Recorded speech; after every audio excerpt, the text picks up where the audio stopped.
ఇంతకుముందు టీచర్ కదా, అందుకని చక్కగా టీచర్ మాదిరి చెప్పారు ఆవిడ. ఒకసారి ఆవిడ ఏం మాట్లాడారో చూద్దామండి. ఇదే కొమ్మినేని శ్రీనివాస్ అనే వ్యక్తికి సుప్రీంకోర్టులో కండిషనల్ బెయిల్ ఇచ్చారు.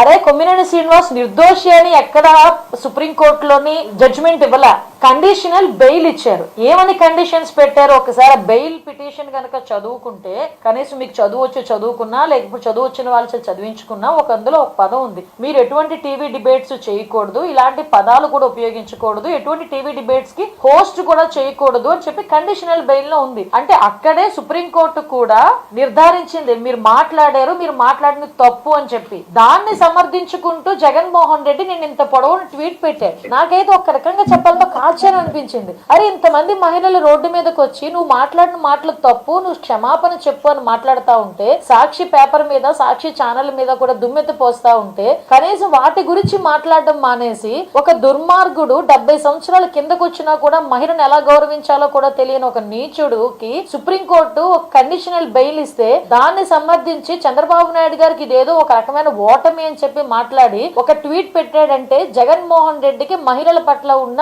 గౌరవం ఎలాంటిదో మనం అందరం అర్థం చేసుకోవాలి. అరే ఈ రోజు వైఎస్ఆర్సీపీ మహిళా నాయకులు ఏమంటారంటే అండి, మల్లాది విష్ణు గారు వారు ఏమంటారంటే గౌరవ హోంమంత్రి గారు, మీకు చదవటం రాదు అంటే ఇంటర్ప్రిటేషన్ మీకు అర్థం కాల, సుప్రీంకోర్టు చెప్పింది అర్థం కాలేదు, అందువల్ల మీరు చదివించుకుంటే అందులో చాలా స్పష్టంగా చెప్పారు, సుప్రీంకోర్టు వారు డైరెక్షన్ ఇచ్చారు, తీర్పు చెప్పారు, మీరు దుర్మార్గుడు నీచుడని మరి సుప్రీంకోర్టు సంబోధించిందో లేదో నాకు తెలియదు, కానీ ఈవిడైతే సంబోధన చేశారు. చేసి 70 ఏళ్ళు కిందకు వచ్చిన ఆయనకి 70 ఏళ్ళు కిందకు వచ్చిన ఆయనకి అర్థం కాదండి. నేను చదివిన దాని ప్రకారం దాంట్లో ఏముందంటే 5వ పాయింట్, 3 పేజీల దాంట్లో 5వ పాయింట్లో ఏం చెప్పారంటే సుప్రీంకోర్టు వారు, అయ్యా మీరు డిబేట్లు డిస్కషన్స్ కండక్ట్ చేసినప్పుడు డిఫమేటరీ స్టేట్మెంట్స్ ఏమీ ఇవ్వమాకండి, ఎవరైనా అటెండ్ అయినా సరే వాళ్ళు ఒకవేళ ఇచ్చే ప్రయత్నం చేసినా మీరు అడ్డుకోండి, మీరు వాటిని అనుమతించమాకండి డ్యూరింగ్ యువర్ షోస్ అని చెప్పింది. అంటే మీరు డిబేట్లు కండక్ట్ చేసుకోవచ్చని. మరి హోంమంత్రి గారికి వేరే ఏమన్నా ఉత్తర్వుల కాపీ అందిందేమో మామూలుగా తెలియదు, 1-2 సార్లు చదివి ఆవిడ అన్నారు కదా, తెలియకపోతే చదువుకోండి అని. అందువల్ల తెలిసిన వాళ్ళ చేత కూడా చదివించినా దాని అర్థం మాత్రం ఇదే వచ్చింది. సార్ మీకు ఎలా అర్థమైంది ఆ తీర్పు? విష్ణు గారు వినిపిస్తుందా? మాట్లాడే బాధ్యత కలిగిన ముఖ్యమంత్రి గారు ఆ రకంగా మాట్లాడారంటే మనం ఏమనుకోవాలి?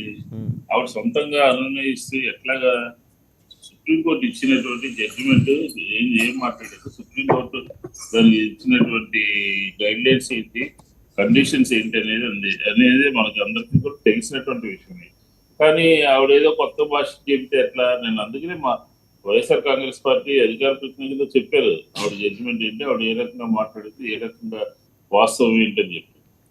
కాబట్టి తప్పుదావ పట్టిస్తూ ట్విస్ట్ చేస్తూ ఒక రకంగా కోర్టు జడ్జిమెంట్లు కూడా తప్పుదారి పట్టించే విధంగా ఉంటున్నాయి అని అంటే మనం ఏ రకంగా మనం వీళ్ళ గురించి మనం చెప్పుకోవాలి? అందుకనే అక్షర రూపంలో పుస్తక రూపంలో ప్రతి విషయాన్ని కూడా ప్రజల దగ్గరికి తీసుకెళ్తున్నాము వైఎస్ఆర్ కాంగ్రెస్ పార్టీ అని చెప్పి అనేది ఒక మా ప్రధాన ఎజెండాగా మేము పనిచేస్తాం. ఇంకా మీ ఆ కంటెంట్లో ఆ పుస్తకంలో ఇంకేమేమి తీసుకురాబోతున్నారండి? అంటే జగన్ అంటే నమ్మకం, చంద్రబాబు అంటే మోసం అని క్యాప్షన్ పెట్టారు కదా. మీరు ఇంతకుముందు ఇంకో పుస్తకం కూడా తీసుకొచ్చారు లోగడ, నారాసుర రక్త చరిత్ర, ఇట్లా ఇవన్నీ. అంటే ఎండ్ ఆఫ్ ద డే మీరు కన్వే చేయాలనుకున్నది ఏంటి? మీ పార్టీ కార్యకర్తలకి అలాగే ఆంధ్రప్రదేశ్ ప్రజానికానికి మీరు కన్వే చేయాలనుకున్నది ఏంటి? అంటే సార్ ఇప్పుడు ఈ పరిపాలన మీద బుక్ వేయడం జరిగింది. మేము ఢిల్లీ కూడా వెళ్ళాం. ప్రభుత్వం వచ్చినటువంటి 2 నెలల కాలంలో ఢిల్లీ కూడా వెళ్ళడం జరిగింది. ఢిల్లీకి ఎందుకు వెళ్లాల్సి వచ్చింది అని అంటే ఆ రోజు ఉన్నటువంటి పరిస్థితి, ఆ రోజు ఎక్కడ పడితే అక్కడ పోలీసులు కేసులు పెట్టడము, అన్యాయంగా కేసులు ఎదిగించడము, దాడులు చేయటము, దాడులు చేసినప్పటికీ పోలీస్ స్టేషన్లో కేసులు తీసుకోకపోవటము. చూడండి ఈరోజు రేపు జగన్మోహన్ రెడ్డి గారు సత్తినపల్లి వెళ్ళాలి అని చెప్పి అనుకుంటారు. కారణం ఏంటి? ఆ సత్తినపల్లి వెళ్ళడానికి గల కారణం ప్రభుత్వం వచ్చిన తర్వాత అక్కడ ఉన్నటువంటి పోలీస్ యంత్రాంగం అక్కడ ఉన్నటువంటి యువకుడి మీద హెరాస్మెంట్ చేస్తే అతను సూసైడ్ చేసుకుని చనిపోయాడు. ఆ చనిపోయినటువంటి సందర్భంలో వాళ్ళు కుటుంబ సభ్యులందరూ కూడా విగ్రహాన్ని పెట్టుకుని ఈయన్ని ఆహ్వానించారు. అలాంటి పరిస్థితులు ఉన్నాయి. ఈరోజు జగన్మోహన్ రెడ్డి గారు సత్తినపల్లి వెళ్ళాలి అని అనుకోకపోతే వాళ్ళందరూ విగ్రహం పెట్టాలి అని చెప్పని అనుకోకపోతే ఆ జరిగినటువంటి సంఘటన పోలీసుల మూలంగా జరిగినటువంటి సంఘటన వెలుగులోకి రాదు. మేము పుస్తకం వేయకపోతే ప్రజలకు తెలిసేటటువంటి పరిస్థితి లేదు. కాబట్టి పుస్తకం వేయడానికి గల కారణాలు జరిగినటువంటి సంఘటనలు ప్రజలు మర్చిపోకుండా గుర్తు చేస్తూ పదే పదే ప్రజల్లోకి తీసుకెళ్లేటటువంటి కార్యక్రమాన్ని మేము ఈ సందర్భంగా చేస్తున్నాం. ఇప్పుడు సత్తెనపల్లి కూడా ఇప్పుడు వరుసగా 3 సంఘటనలు చూసామండి. ఏది గుంటూరు మిర్చి యార్డు, రెండోకి వచ్చేప్పటికి అనంతపురం జిల్లా రాప్తాడు, 3 మన ప్రకాశం జిల్లా పొదిలి. ఎక్కడికి వెళ్ళినా సరే కనీసం 10-15 వేల మంది అసాంఘిక శక్తుల్ని వెంటేసుకొని జగన్మోహన్ రెడ్డి గారు వెళ్తున్నారని ప్రభుత్వం అభియోగం. మన సాక్షాత్తు ముఖ్యమంత్రి అన్నారు 15,000 మందిని దాంట్లో తీసుకొచ్చి పొదిలి దగ్గర ఇన్వాల్వ్ చేశారు. దీని మీద detailed investigation we're carrying out, not going to carry out, we're carrying out. డీజీపీని కూడా పిలిపించి మాట్లాడారు. నిజంగానే అసాంఘిక శక్తుల్ని అంటే వారి అభియోగాలు మోపినట్టు అసాంఘిక శక్తులను ఎంటేసుకుని వెళ్లాల్సిన అవసరం జగన్మోహన్ రెడ్డి గారికి ఏముందండి అంటే వాళ్ళు అడుగుతున్నారండి.